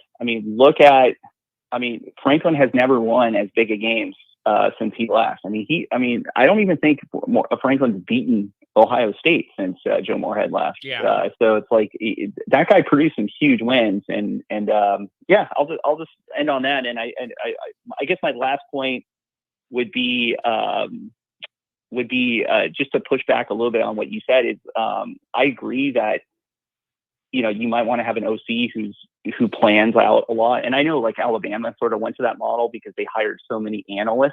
Like they had just like so many smart analysts that could like game plans. I don't think Notre Dame's ever going to do that. But I think traditionally a defensive minded coach probably wants to hire an OC who is the quarterback's coach. And the reasoning behind that is the quarterback like clearly needs to know the offense. I mean, even with Sam Hartman this year, it's like, Mike Goolsby always talks about that. Apparently Sam Hartman late into the year did not, fully understand the offense. He wasn't even making audibles and stuff like that. So I think if I was Gino Guidugli, even though I'm like friends with Freeman, I'd be really concerned right now because he's not going to fire that guy, Mike Brown. He just came in as the wide receivers coach. He's probably not going to fire Rudolph because I don't understand the Rudolph hate in the chat. Rudolph has serious pedigree. I mean, he was Wisconsin's offensive line coach. That's serious. I mean, that's really good stuff. So if someone's going to go, it's got to be the OC or the quarterback's coach, because a lot of these big time OCs want to like work with the quarterback. So yeah, I'll end on that. Hey, man, it's just, there's always so much to consider, and there's always layers to everything. Like once you arrive at a concept here with this, then you got to consider items 1, 2, 3, 4, 5. Like it's just everything connects to everything else. I just think this is a really good opportunity. I would hope Marcus is thrilled about this, to be able to have a clean slate and start over with this offensive situation. And we're going to see where it goes, Andrew. And no matter what they pick, everybody's going to have a big opinion about it. So we'll wait and see. Perfect. Well, thanks, Sean. And I'll just end on that. Freeman's had a great offseason so far. I often sometimes think he's unprepared, but he was clearly prepared for this offseason. I mean, he made some moves, and I wonder if I even think he's not even upset with some of these young receivers leaving, especially if those young guys were trying to get more NIL. I think Freeman has clearly demonstrated that he'll spend NIL, or he'll get the collective to spend NIL, but it's got to be proven talent. You can't be like a slow freshman receiver and demand a bunch of NIL. Yeah, so, that's not gonna happen at Notre Dame. And also, I do feel like Freeman's operating with a little bit of a different edge to him. I think he's annoyed and agitated, and I think Freeman thinks he wanted this to be all further along than it is. And it feels to me like they're kicking it into a different gear now. And I'm kind of here for it. And I'm here for it. The work ethic is reflecting that. Some of what I've heard behind the scenes, there's a lot more getting done than the public realizes to further football now, which I've been complaining about since I've had this show. They're starting to get some of that done. But it all has to end up on the field, Andrew. That's all. It's just all of this stuff. It's got to end in wins and playoff appearances and playoff wins. But we'll see. Merry Christmas, Andrew. Thank you for always being a part of the show. Thanks, buddy. Merry Christmas, Sean. See ya. Oh, man. I think you don't have faith in Jagasau. He's going to be a terrific player. He is very, very young, but he's going to be really, really good. He's just young, but there's a lot there. That's an NFL guy. Lauren, I think our new OC will be Gino or Moore for Mizzou. But that's interesting to me. 618, I'm coming to you. Here's what's interesting about this. If you get the guy from Mizzou, it's like whatever. But if you have all these names we're looking at that are outside guys, and then you end up getting Gino and he's in-house, that's not going to go over well. Now you created another PR nightmare. That's the issue. If you get all these names out there public that are outside hires, and then it takes a little time, and then we end up in a situation where they go, oh, yeah, we looked at those outside guys, but we're going with Gino, the guy right down the hall. That's what they had to do last year when the administration screwed up Ludwig. Now you're going to do that again? Like, here we go again with the Notre Dame PR stuff. Then I'm going to need another email from Jack. Oh, your passion is misguided. Ooh, give us money. Ooh, how about no? How about you give me money for all the years you took off my life with Notre Dame football? Why should I give you money? They should give me money. It's unbelievable. The idea that I should give Notre Dame money when their existence is ending my life quicker. You should give me money for Rogaine, for blood pressure medicine. Why should I give you money? You give me money. You got it flipped. Unbelievable. 618, what's going on? Good morning. Hey, John. Man, I'm kind of happy and disappointed at the same time because I wanted to see what he could do in year two. But I'm thinking, man, maybe Freeman knew about this, man, that, hey, maybe Freeman told him so he wouldn't have to, he wouldn't have to get rid of him, man, and be like, man, look, go and take that job and, I'm trying to do something totally different here. Yeah, man, it's an opportunity for a reset. And I hope Marcus is able to identify and get the guy he really wants and is most comfortable with and doesn't have to adjust those desires like he did last year. I really do. I hope he can identify a guy and get who he wants and he's comfortable with. Because I think, man, Parker was, I know that was Freeman's boy and all, but I think that was more so Swarbrick. Like, hey, let's just go ahead and get him. We're not really trying to go out and get the guy you really want. We don't want to pay for the guy that you really want. But I think the new AD is going to be different, man. He's probably saying from afar that, hey, this is a historic program, man. We're going to bring it back to life, man. Yeah. Do you think that maybe they feel some increased pressure now after last year to like make sure this goes right? And that I just wonder if Notre Dame even thinks of that the way I do. I would be thinking if I'm them, here we go again. We can't mess this up 2 years in a row. Like, are they going to be more open to helping Marcus since they had their tail between their legs, messing it up last go around? I don't know. Man, I hope so, man. I hope it's like, man, the new AD, like Swarbrick has nothing to do with trying to help him search for it. Hope he go ahead and make, hey, Marcus, man, let's get this thing together. Hey, man, we're helping you with NIL. We're doing everything we're supposed to do. Now it's on you, man. Yeah. Go get the guy that you want. We pay the guy that you want. Then when we get done, now it's up to you to win. Yeah, man. It's just, you got that defense cooking to where that's going really, really well. It's just the offense just needs to move a little further along here. Somebody with the vision, bring these quarterbacks along. I'm excited to see where they go with this, man. I'm open to it. I am so frustrated with how this offense looked in these big moments. I am really open to embracing just even a slightly different way to look at Notre Dame offensively, philosophically. I'm here for it, man. I'm ready for that. This offense should be more than what we see. And I, good man, if we do in-house, man, because I'm afraid that we might lose them, it'll be, and we have to go in-house. I don't think Gaduli is the guy that we go with. I think it'll be, I would go with the running back coach. With, just because, you don't want to lose him. Sooner or later you're going to lose him anyway. What does he have play calling, like game planning experience though too? I forget his background. Does he have some of that?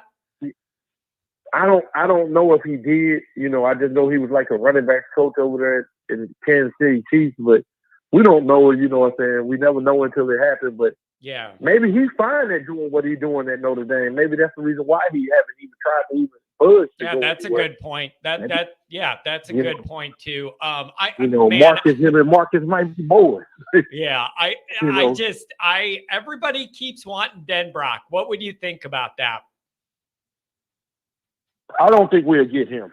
He just signed a new contract. I don't think we'll get him. Yeah, I don't know. It's a little complicated there, but I understand why he's the top name. There are a lot of boxes he checks.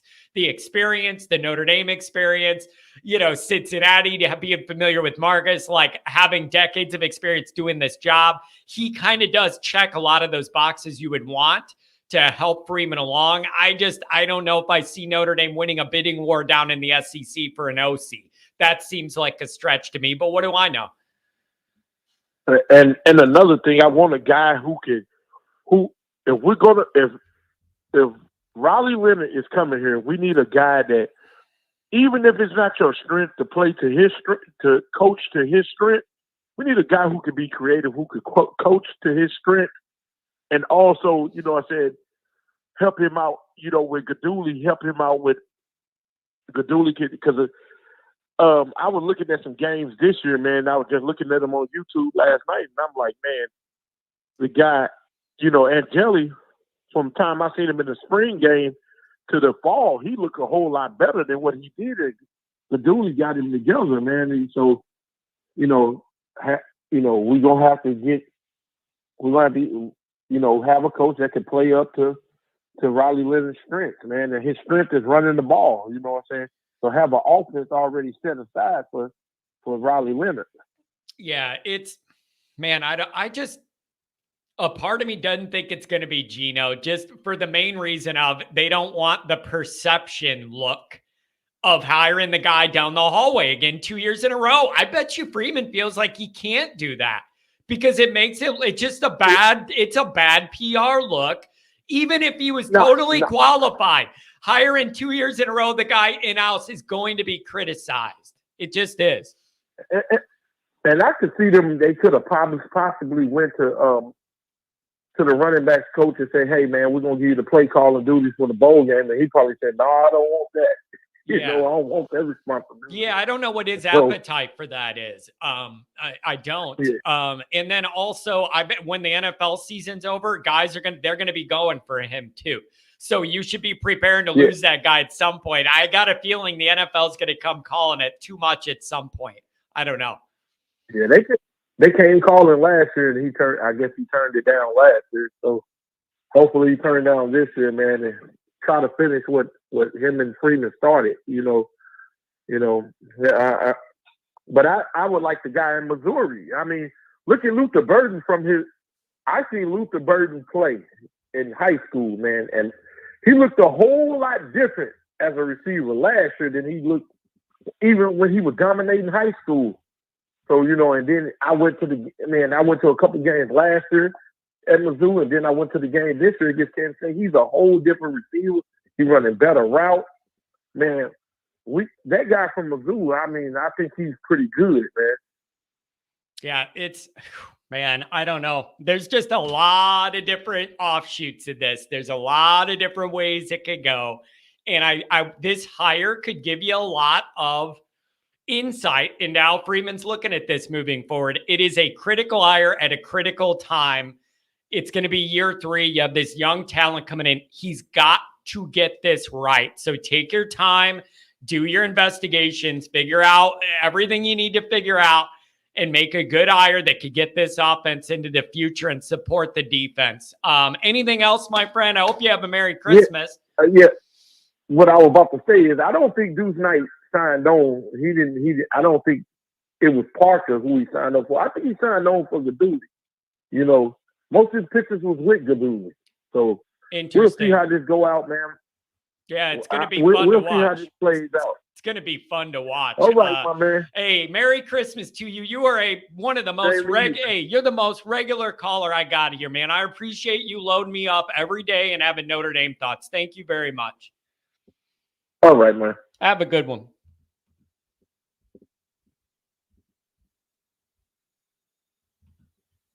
John only knows Notre Dame football. He don't watch other teams. His Mizzou take was definitely off the mark. Number 9 rankings, but they have no studs. I don't know. I don't watch a lot of SEC football, but when I watched their offense, I felt like they were getting a lot out of the guys they had. Is that crazy? Then again, maybe that was just because they were playing LSU and you guys can't stop a nosebleed. Maybe that's what it was. Stop pump faking. I think that's what it was. Luther was a burden to the LSU team.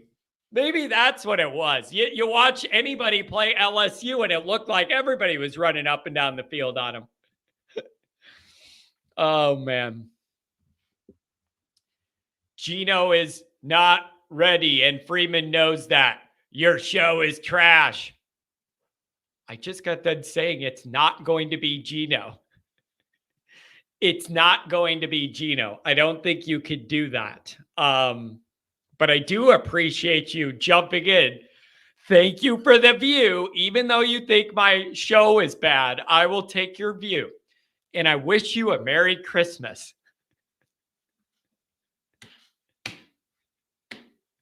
It's the funniest thing when there's so many people that are like, I hate you. Your show sucks. You're an idiot. But they're here every day. Like a lot of, not this guy, but a lot of them are like, dude, you're terrible. I hate you. But they're here every day. It's like, all right, whatever, man. Oh, God. That's so funny. Anyways, this was a fun show, man. The breaking news, the possibilities. I thank everybody for being here on a day we normally don't do a show with the schedule. Travel tomorrow. When I get to Florida, I'll get situated. Then I'll know what day we're doing this stuff. And when I have family stuff, there's a baptism involved. So I'll figure out what the availability is. And then I'll do a couple lives from Florida. I don't think I'm going to be able to do the call-in because I'm not going to have my mixer and all this stuff. But we could do a chat and do a call-in, no problem. So I will figure out when we get situated down there what days I can do stuff, and I'll let you guys all know. Do not think for one damn second that because I'm in Florida, you're not going to have action on this channel. You should know me better than that. I pre-recorded a lot of stuff that will go out. We have bowl prep stuff. I'm still going to record with Goolsby to have stuff going on Patreon. Do not think just because I'm going that there isn't going to be Notre Dame football talk. There is. Pump faking. I do appreciate you, man. LSU guy, and you're here and you appreciate the show. Nice stuff, John. Have a Merry Christmas and Happy Holidays. Same to you, man. Same to you guys, all of you. And especially, I appreciate the Notre Dame people here. I really do appreciate fans of other teams. We have some Ohio State guys in here now. We have some Clemson people, Georgia once in a while, LSU in the mix. I really appreciate means a lot to me to have fans of other teams find entertainment in what we're doing. So thank you to everybody. Merry Christmas. We'll go live another time this week. I'll figure it out when I get to Florida. So wish me luck at the airport and we'll go from there. Thank you, everybody. We had a good week here.